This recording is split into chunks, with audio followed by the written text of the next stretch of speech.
এখানে পায়সা বানানো হচ্ছে, বৈশাখ মাসের পায়সা। ধান কাটলে ধান কাটতে আমার থেকে মুটিগুলি পূজা দিই আমরা। রক্তমে মনে করেন 40টা 50টা 60টা 70টা মুড়িও ধান কাটা লোন যা ওই দেন এটার মতন হইব, এটার মতন এটার মতন হইব। ভিডিও ছেড়ে দিব।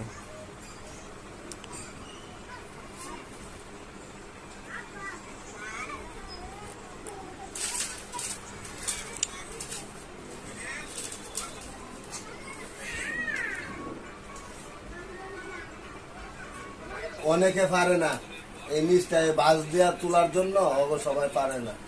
মানে সুতা দিয়া, সুতলি দিয়া, প্যারাসুট দিয়া, মানে এটা পেঁচাইব। আর আমি এরকম না, আমার উস্তাদ হলো আমার বাপ। হ্যাঁ, আমার বাপ আমার উস্তাদ, আমার শিখাই গেছে অরিজিনাল ভাবে। মানে এই ফুটকিটা তোলা 14টা দিয়া তুলুন যা, 18টা দিয়া তুলুন যা, 12টা দিয়া তুলুন যা, 10টা দিয়া তুলুন যা, 8টা দিয়া তুলুন যা।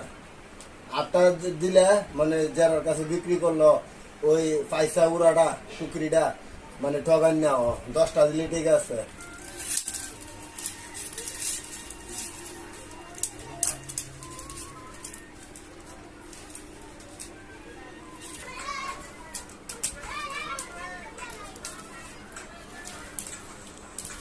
চল্লিশ বছর, 50 বছর, 60 বছর, 70 বছরের মুরব্বীরা মানে আমার শিষ্য আছে। মানে এই যে বানানির শিষ্য আমি ওরা শিখাইছি। 70 বছর 60 বছর লোকেরাও আমার কাছ থেকে শিখছে, আমার উস্তাদ মানছে।